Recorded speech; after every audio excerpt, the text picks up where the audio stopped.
And the album of the year is The Miseducation of Lauryn Hill. And the best new artist is, if I can get it open, Lauryn Hill. In a saturated world with music, very few albums feel like revelations. But in 1998, one young woman delivered a body of work so emotionally honest, musically innovative, and culturally significant that over 2 decades later, it remains untouchable. This is why Lauryn Hill's The Miseducation of Lauryn Hill isn't just a great album, it's a #1 album. Full stop. Lauryn Hill didn't just blend hip-hop and soul, she redefined how genres could coexist. At a time when hip-hop was largely dominated by male voices and R&B was leaning into commercial slickness, The Miseducation seamlessly fused gospel, reggae, soul, and rap into something entirely her own. On Doo-Wop That Thing, she raps and sings with equal mastery, confronting gender dynamics while bouncing between golden era hip-hop and 60s Motown harmonies.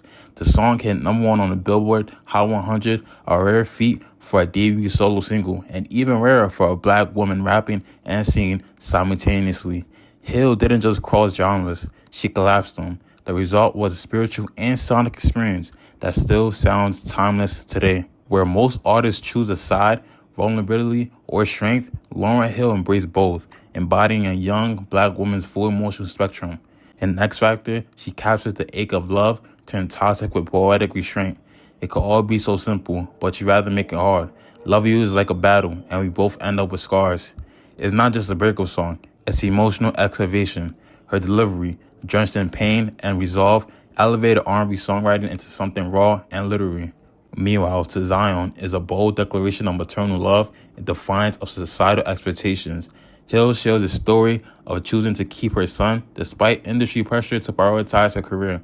The inclusion of Carlos Santana on guitar gives the track a spiritual dimension that matches the emotional weight. Hill's very existence in this space, a young, dark-skinned black woman refusing to be silenced or sexualized, intellectualizing love and self-worth, was revolutionary. At the time, mainstream depictions of black women were often flattened into stereotypes, hypersexual, angry, or sidelined.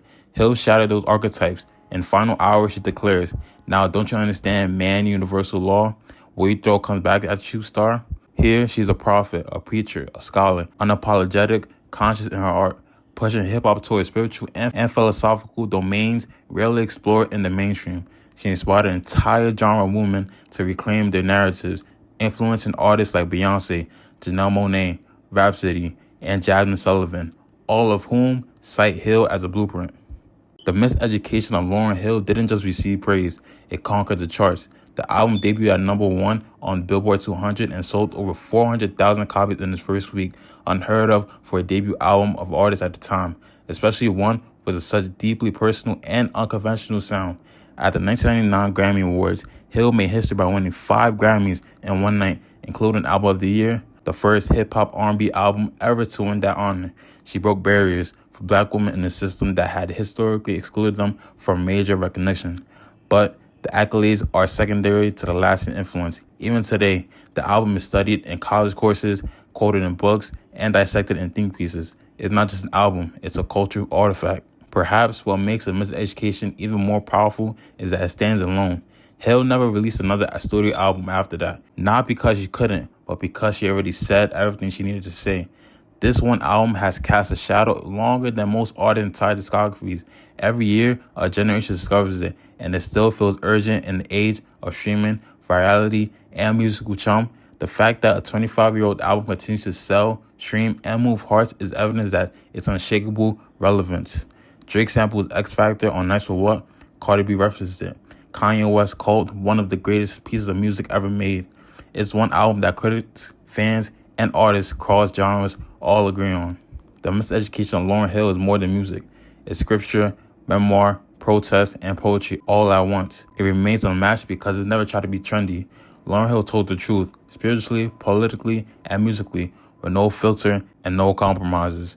In an industry that thrives on overexposure, she did the unthinkable. She disappeared, and in doing so, she preserved the purity of her work.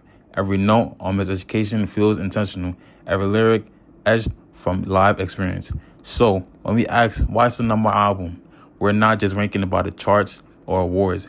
We're ranking it by the impact, by the truth, but how deeply it still speaks decades later. Some albums entertain, some impress. Very few transform you. And Lauryn Hill's Miseducation transformed everything. Let me be patient, let me be kind. And she was, and it changed the world.